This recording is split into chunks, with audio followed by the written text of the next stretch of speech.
relevante en torno a, o sea, la Video Performance Colson, o sea, el proyecto Barroco Furioso empezó siendo un proyecto para hacerse presencial, fue post pandemia. Tuvo que adaptarse a la pandemia y ahora estamos viendo la posibilidad de que vuelva a mutar hacia lo presencial. Me parece loco porque justo ahora hay que revisar eso mismo, que digo, esto que parecía tan difícil de pasar a la virtualidad se hizo y tiene una riqueza que ahora volver a pensar lo original parece medio chino, pero digo, lo cuento como anécdota, pero también habla de cómo esa cosa puede como combustionar y cómo puede ir modificándose. Y decía que algo que me pareció revelador es una discusión que plantea Javier Echeverría en su libro Entre Cavernas, en el capítulo 5, Tecnocavernas. Lo que él va a decir, aparte de discutir con otros filósofos, lo que va a negar es el estatus, la categoría desjerarquizada de lo virtual frente a lo presencial, digamos, sino que le va a otorgar una categoría distinta, ¿sí? Pero no es que lo virtual viene a suplir o viene a ser un grado inferior de realidad digo esto porque fue muy hablado en la pandemia en cuanto a que esto no es teatro, esto no, puede no ser teatro, pero el grado de realidad de las performances mediatizadas no está depreciado. Y esto me parece sustancial, porque si no uno tiene ya tiene el preconcepto de que va a ser algo, pero que tiene una categoría inferior a lo que podría ser en cuerpo presencial, en vivo y toda la cuestión. Entonces esto destierra eso, es una categoría distinta que puede convivir y que propone, en todo caso, experiencias distintas, experiencias disímiles. Pero la pregnancia que tiene eso que yo estoy vivenciando en mí, en el sujeto receptor, es tan real como si estuviese el cuerpo del otro ahí presente. Las emociones que yo puedo vivir no tienen menos realidad que si el cuerpo del otro está a menos de 1 metro.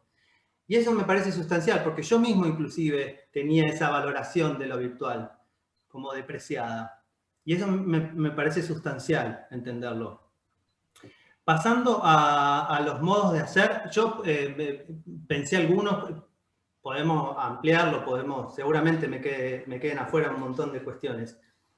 Me parece que la estética de lo precario que desarrolla Fabiao me parece fundamental como procedimiento de trabajo, me parece que tiene potencial político. Digo,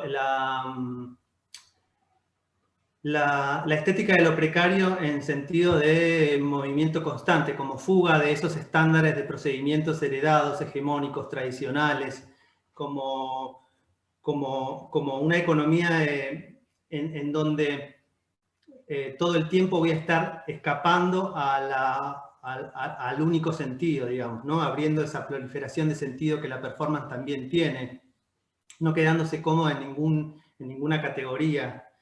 Y pensando también que en este sentido, que incluye el cuerpo, y por eso es tan importante el cuerpo en la performance, porque el mismo sistema de cuerpo, el mismo soporte físico del cuerpo es frágil, es precario en sí mismo.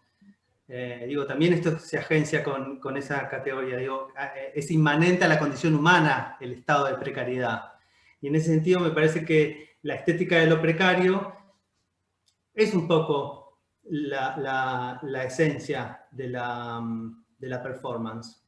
Perdón, ahora sí tendrías que ir cerrando. Ok. Bueno, y en este sentido también me parece interesante que esta idea de precario como, no precario económico, sí precario económico, pero no en el sentido de vuelta, peyorativo de eso, sino como con todo ese potencial político, disruptivo, discursivo que tiene la precariedad. En cuanto a subjetividad, en cuanto a mirada del mundo, desde donde miramos el mundo. Y en este sentido también vuelvo también a lo que hablaba antes de Muñoz y de la desidentificación, hay en esa construcción de identidad que se fuga a la performance.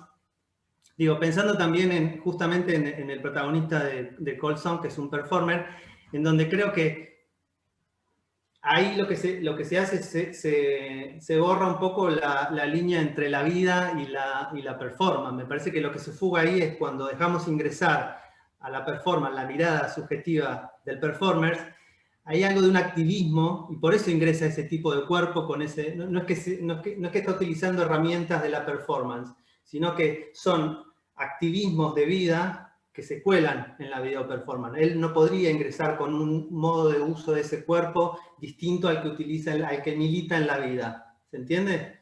Entonces, en ese sentido, me recuerda también un poco esta cuestión de movimiento constante en términos de que la identidad también tiende a...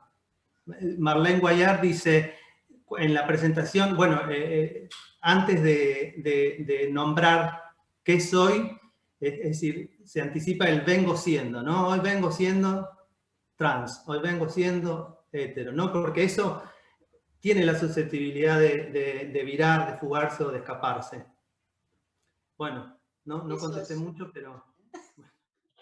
¿Qué tal? Bueno, un poco a nosotros nos tocó reflexionar sobre el artículo de Silvia Maldini, donde reflexiona sobre su performance titulada The Artist Cute, en donde la performance trata básicamente de la construcción de una identidad ficción llamada Sylvia Dillon, que le permitió reflexionar esta relación entre cuerpo y cámara, qué pasa con la manipulación de la identidad en entornos digitales. Entonces, a este contexto, a esta problematización, nos interesaba realizarte dos preguntas. La primera es, ¿cómo atravesó la creación de Sylvia Dillon en tu propia identidad? Y la otra, ¿quedó alguna huella, algún registro en tu cuerpo y en qué se diferencia con la huella registro de las redes? Muchas gracias. Bueno, se ve, ¿no? El Instagram que estoy compartiendo, perfecto, bueno. Este fue el primer post, por eso lo pongo acá.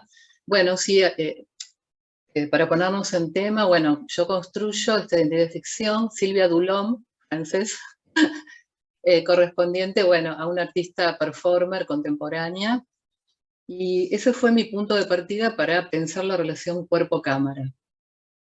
Surge de un ejercicio, ¿no? Planteado por la cátedra de Alejandra, y en paralelo, por supuesto, este pensar la relación cuerpo-cámara, aparecen otros temas concernientes al mundo del arte, temas individuales como construcción y manipulación de la identidad del artista, y otros temas sociales también en relación al mercado del arte, ¿no? Lo que voy a intentar contestar las dos preguntas más o menos en un solo desarrollo. Pensemos que esta performance en línea fue realizada antes de la pandemia, en 2019. Un experimento que duró 2 meses. Podía haber sido más tiempo, pero bueno, yo le puse ese límite, ¿no? O sea que hoy día es una experiencia totalmente distinta. En ese momento se eligió la red Instagram porque era como la explosión del momento. Ahora podemos verlo con otros ojos quizás, ¿no? Aunque siento que podría seguir haciéndola por años y todavía tendría una vigencia hacerlo. A mí fue una experiencia que por un lado fue muy divertida, pero que también me llevó mucho tiempo, me atravesó muchas horas. En Instagram mismo hay una herramienta que permite ver cuántas horas uno pasa en las redes, ¿no? En la red, en Instagram. Cuántas horas le dedica. O sea que a nivel cuerpo me atravesó también eso, ¿no? Porque yo no, en realidad mi relación con Internet es muy, muy, muy antigua. Y con las computadoras, hace 30 años que trabajo con computadoras, fui diseñadora web durante mucho tiempo, siempre estuve detrás de todo esto. Para mí es como un lenguaje que siempre me fascinó, el net art también, pero nunca había puesto el cuerpo en una performance en línea. Entonces, esta cuestión que dice Juan Martín Prada, ¿no? De que el uso comercial que se le da a la web se fusiona con la vida misma, ¿no? Y Instagram, en este caso, vende personas. No hay que olvidarse de eso, ¿no? Del uso comercial, a través de estas cualidades afectivas, de relaciones afectivas que se generan. Y yo en este caso estoy vendiendo una artista contemporánea, Silvia Dulom, con todas sus problemáticas y vivencias existenciales. Y por supuesto, al usar Instagram, bueno, uso todas las características particulares de filtros, de etiquetas, me meto a profundizar, digamos, en todas estas herramientas y en ver cómo se utilizan, cómo afectan al cuerpo, ¿no? Y es muy interesante, esto quería, bueno, mostrar. Yo fusiono dos tiempos, además, ¿no? Bueno, lo que sabemos que permite Internet, ser ubicuo, estar en muchos lugares, juego con la ubicación. De pronto estoy en Berlín, es donde la artista Silvia Maldini, yo en 1993, expuso esta foto, por ejemplo, es de esa época. Mezclo esa época en que me robaron unos cuadros, que es algo cierto, en realidad, pero no existía la web como existe hoy. Entonces también me pareció divertido hoy poder buscar. Y utilizo a esta figura de ficción que es Silvia Dulom, la que busca los cuadros de esta artista, ¿no? Entonces empiezo a mezclar fotos de 1993 con mis fotos actuales, filtradas, como que soy Silvia Dulom, soy más joven, y empiezo a poner además ubicaciones, a jugar con los idiomas, de pronto hablo en inglés, de pronto hablo en francés, en italiano, y por ejemplo pasan estas cosas, como amigas mías que realmente no se dan cuenta que esta foto es una foto de hace 25 años, y me ponían, qué lejos que estás, no sé, una hermana mía vive en Mar del Plata, me decía, ay, me tengo que entrar por las redes, que te fuiste de viaje, cosas así muy locas.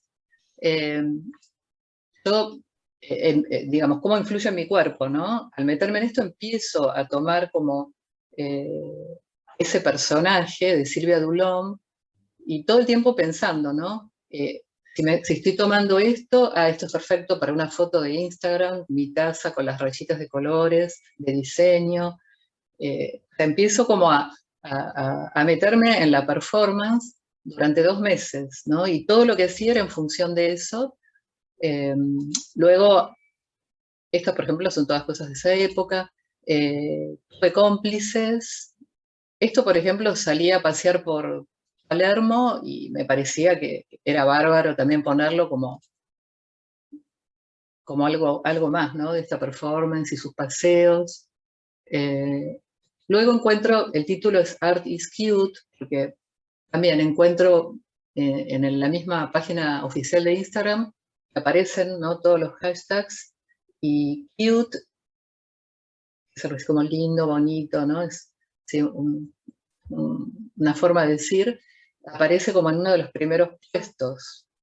Entonces empecé a usar cute, cute, a todo le ponía cute. O sea, hay como un poco una burla, una crítica, por supuesto.